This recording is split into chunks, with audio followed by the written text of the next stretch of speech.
Oh,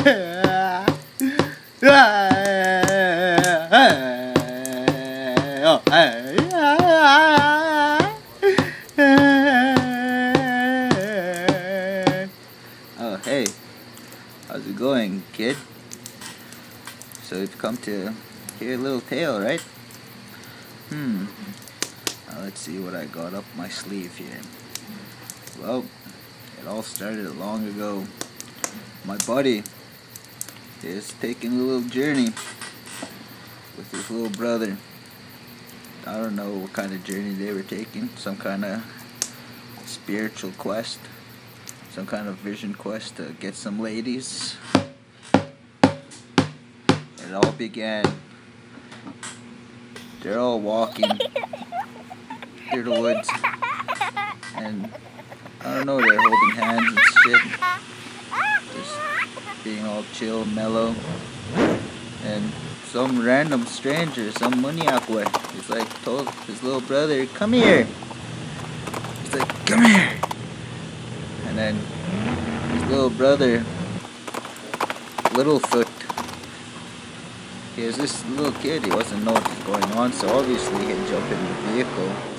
Because like Maniakwe told me he had candy, and he jumped in, and that white man took off with him. And my buddy, Too Tall, he tried to run after him, but he fell, and it's pretty crazy. He didn't know what was going on and shit. And here we go. Like, he's walking down the road trying to look for his little brother. Try and go to the treaty days to go warn all those soldiers, all the warriors, the Blackfoot warriors, what had happened, this bad news. He kept walking because, you know, his little brother, him and his little brother was trying to go on a spiritual quest for the treaty money. And then my buddy Too Tall is so hot, he had to take out his bottle of Listerine he's saving for treaty day. He drank some, but he's wasting it.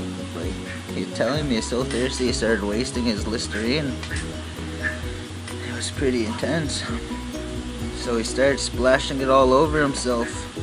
That's how the heat really messed him up that day. And who would waste perfectly good Listerine like that?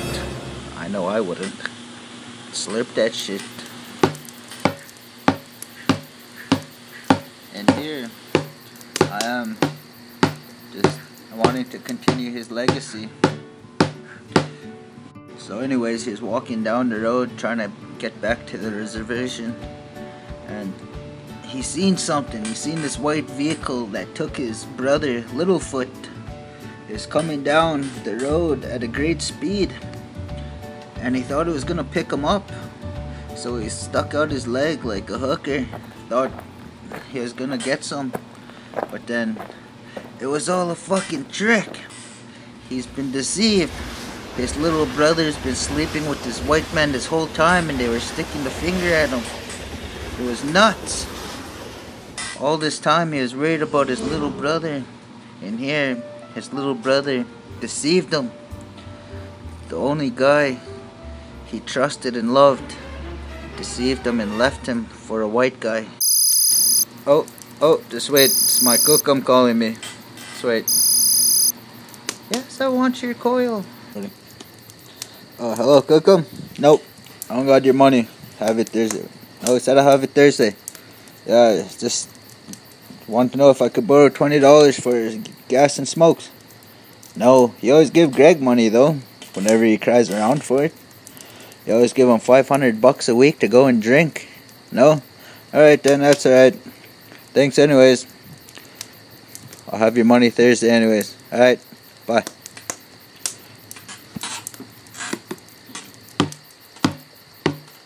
So anyways, as I was saying, he was walking down the road, right? Walking down the road, still bothered from his little brother sleeping around with this white guy. And then it just struck him at that very instance that he needed to take a shit. His butthole was hot, red hot. It was throbbing. It burned. And then he just thought he could tough it out. He was grabbing his pooper. It's like, oh shit, man, I think I could tough this out. But little did he know, Baby Wintigo is following and watching him this whole time ever since his brother ditched him right on the road for his boyfriend. So he started running into the woods to go use the washroom, right? Trying to look for a good place to take a squat. And there's just like a movie. He was chopping shit down, kicking trees down. It was crazy.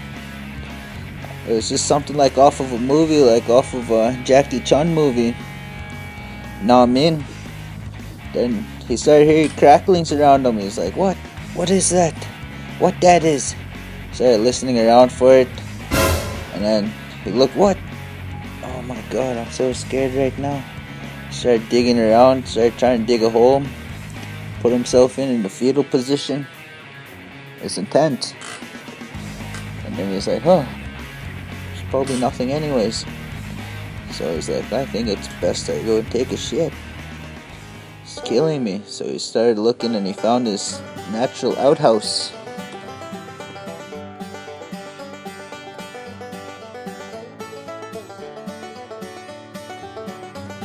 Back in the old days, what we used whenever we went to take a squat was pine cones. That's what we used, or else bark from a tree. Now that's real tissue, real Indian tissue right there. Made your butthole tough like hide. That's why they used to call me Tough Hide. Nothing used to get to my butthole.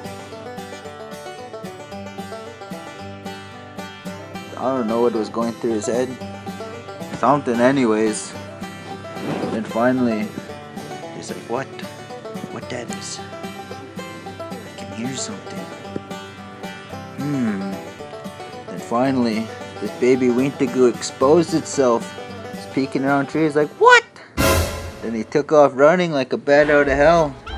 Then that baby Wintigo followed him, but he didn't come out of the woods, just at the edge line. And then Too Tall, he kept running. He's like, oh fuck this, man, I'm out of here. He fucking kept running, trying to run in zigzags like a gazelle in Africa, running from a cheetah. But the baby Wintigo just wanted to be friends with him. More than friends, wanted to be lovers. But it wasn't in Too Tall's religion to be lovers with a dark spirit. And he finally ran 10 miles in 1 hour. And he decided when he's out of the clear to do this donkey dance, a spiritual donkey dance. He laid his great blanket that's been in his family for 7 generations flat on the ground. He took out this other one that's been in there for 6.5 generations. And he started dancing around, praying hard, praying that his little brother will leave that white guy for an Indian guy.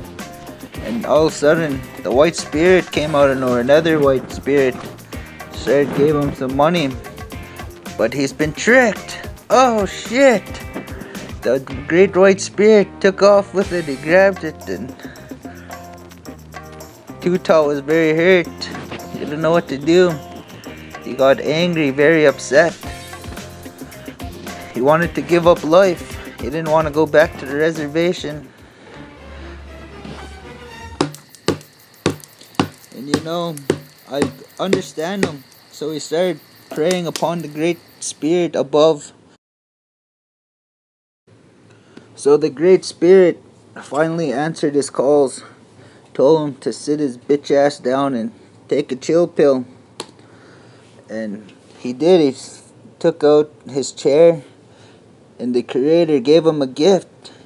He literally gave him a bottle of chill pills. And he cracked it open.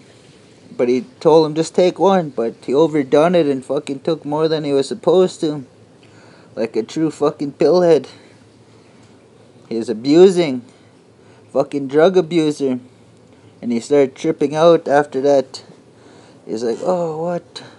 He's all fucked up on them gabbies. And he decided to take a piss. and it wasn't coming out right away, and then squirt, squirt. Oh shit, it's coming out like fast, like some kind of oozy liquid, like he was infected with some kind of disease. I know if I was a chick, I wouldn't fucking bang him. Anyways, then he said it was burning and stuff, so he decided it was to pack up and get to the nearest hospital to get checked up on, because I think his little brother gave him something.